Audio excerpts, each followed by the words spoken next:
নমস্কার, আরও একটা গুরুত্বপূর্ণ চাকরির আপডেট নিয়ে চলে এলাম। আমরা দেখছেন আপনাদের এই প্রিয় বিশ্বস্ত চ্যানেল।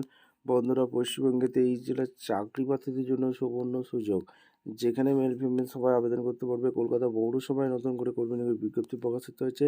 26,000 টাকা বেতন থাকবে। কীভাবে কি আবেদন করবে, কোয়ালিফিকেশন কী লাগবে, এজ ক্রাইটেরিয়া কী আছে, সিলেকশন প্রসেস কী আছে, A to Z এই প্রতিবেদনে বলবো। তার জন্য ভিডিওটা মনোযোগ দিয়ে দেখতে হবে, জানতে হবে, বুঝতে হবে। এবং আমাদের চ্যানেলে ফার্স্ট টাইম দেখবে ঝটপট চ্যানেলকে সাবস্ক্রাইব করে বেল আইকনটা টিপে রাখতে হবে লেটেস্ট নিউ নোটিফিকেশন পাওয়ার জন্য।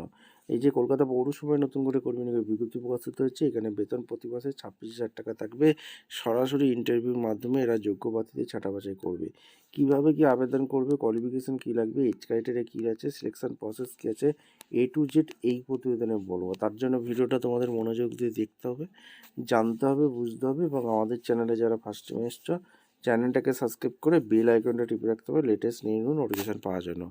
একদম অফিসিয়াল বিজ্ঞপ্তি তোমাদের সামনে তুলে ধরছি। ভিডিওটা না স্কিপ করে মনোযোগ দিয়ে দেখতে থাকো, জানতে থাকো, বুঝতে থাকো এবং আবেদনটা করতে থাকো। একদম অফিসিয়ালি নোটিফিকেশান আসি। নোটিফিকেশানটা কী বলেছে, কলকাতা পৌরসভায় অ্যাসিস্ট্যান্ট ইঞ্জিনিয়ার লাগছে। অ্যাসিস্ট্যান্ট ইঞ্জিনিয়ার পদে 82 জনকে নেবে কলকাতা পৌরসভা। নিয়োগ করাবে সিভিল, মেকানিক্যাল, ইলেকট্রিক্যাল শাখায়। প্রার্থী বাছাই করবে West Bengal municipality service commission. এই নিয়োগের বিজ্ঞপ্তি নাম্বার এত। এখানে তোমাদের শাখা অনুসারে পূর্ণ পদের বিন্যাস। সিভিলে 59টি বাম্পার ভর্তি, এখানে মেকানিক্যালে 13টি বাম্পার ভর্তি, ইলেকট্রিক্যালে 10টি ভ্যাকেন্সি আছে। শিক্ষাগত যোগ্যতা ইঞ্জিনিয়ারিং শাখা BTech করে থাকলে আবেদন করতে পারবে। কম্পিউটারে দক্ষতা থাকতে হবে। 1/1/2025 তারিখে 36 বছরের মধ্যে হতে হবে। বয়সে তপশিলীরা 5 বছর, ওবিসিরা 3 বছরের ছাড় পাবেন। দৈহিক প্রতিবন্ধী প্রার্থীর ক্ষেত্রে 35 বছর পর্যন্ত ছাড় গ্রাহ্য হবে। প্রাক্তন সহকর্মী নিম্নঘাটের বেতন বয়সে ছাড় পাবেন।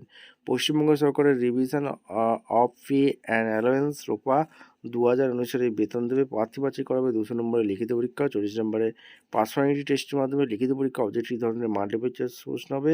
সময়সীমা 2 ঘন্টা, নেগেটিভ মার্কিং আছে। অনলাইন দরখাস্ত করা যাবে এই ওয়েবসাইটের মাধ্যমে। WMSCWB অর্গানাইজেশন দরখাস্ত করা যাবে 31শে ডিসেম্বর পর্যন্ত। প্রার্থীর চালু এই মেল আইডি, মোবাইল নাম্বার থাকতে হবে। দরখাস্ত যথাযথভাবে পূরণ করে সাবমিট করবেন। দরখাস্ত ফি বাবদ অনলাইনে দিতে হবে 200 টাকা এবং তপশিলি দৈহিক প্রতিবন্ধী ক্ষেত্রে 50 টাকা। কুটানি তথ্যের জন্য উপযুক্ত ওয়েবসাইট দেখতে হবে। ভিডিওটা ভালো লাগলে একটা লাইক করেন, শেয়ার করে, সাবস্ক্রাইব করে বেল আইকনটা টিপে রাখতে হবে লেটেস্ট নিউ নোটিফিকেশন পাওয়ার জন্য। দেখা হচ্ছে কোনো পরবর্তী ভিডিও। ধন্যবাদ।